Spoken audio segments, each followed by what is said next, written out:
Guys, you would not believe this. I found an apartment that I can rent and it's available. Hey guys, what's up? It's the Culture Detective here, investigating your favorite albums. And today I'm going to be doing an album review on the latest Ibibio Sound Machine album, Electricity. So Ibibio Sound Machine is a London-based Afro-funk group. And they have been putting out music for a while now. A little while ago they released Doko Mien, which I thought is a really good album, but it's still far from great. It has some rough spots here and there, but overall really good. And now they have released a new album, Electricity.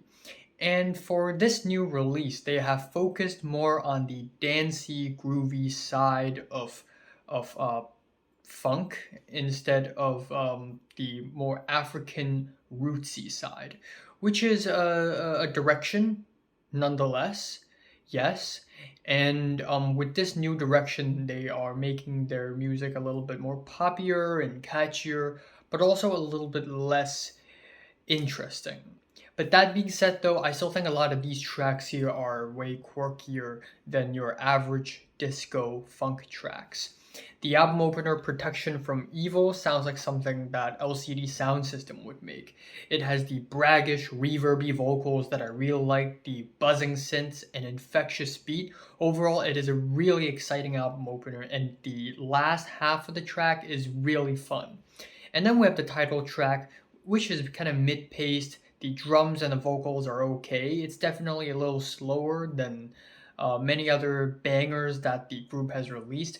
But that being said, though, I still find myself enjoying the chords on the track as well as the lyrics, which I speculate to be about acclimating to the English-speaking world, which I myself have some empathy or maybe sympathy towards, even though I speak English really fluently and I understand English really well. But acclimating to an English speaking world is something challenging sometimes. And then we have the track Casio Yak Enda. Enda?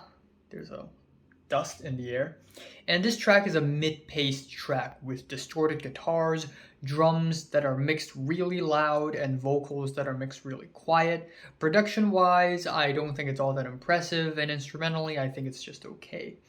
And the album continues with Afo Ken Doko Mien, with the soft synths and light hits of vocal harmonies. I think it's a really relaxing track, definitely, but I also think it's really mild and tame. Like, it doesn't offer anything new or interesting to the table. A little bit later, we have the track All That You Want, which is another really LCD Sound System sounding track. It sounds like the second half of Dance Yourself Clean, except it's not as exciting and not as fun.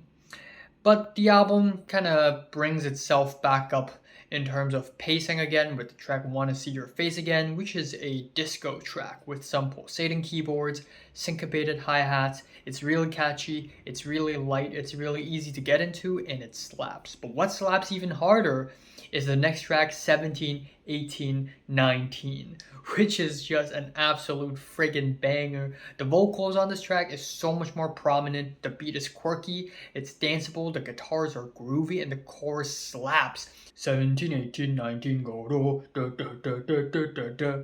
And then afterwards we have the track Truth No Lie, which sees the group goes back to more of an African vibe with the tickety percussion and the chants, and instrumentally definitely kind of interesting as well.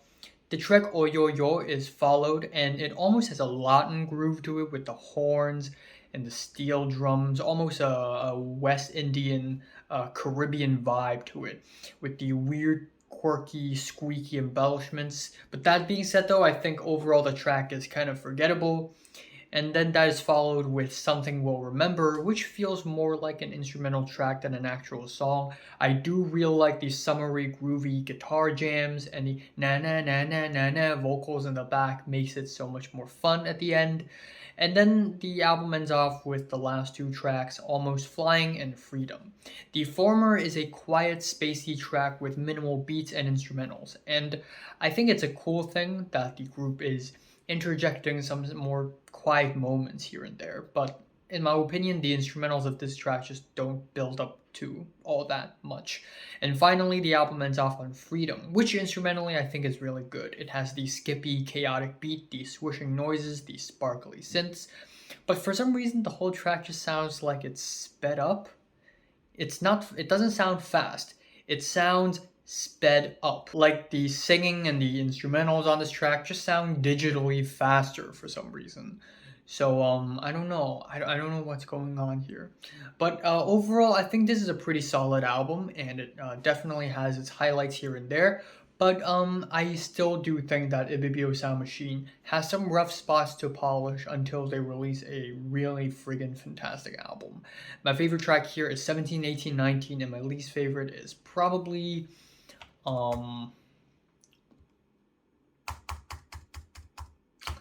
I honestly have no idea.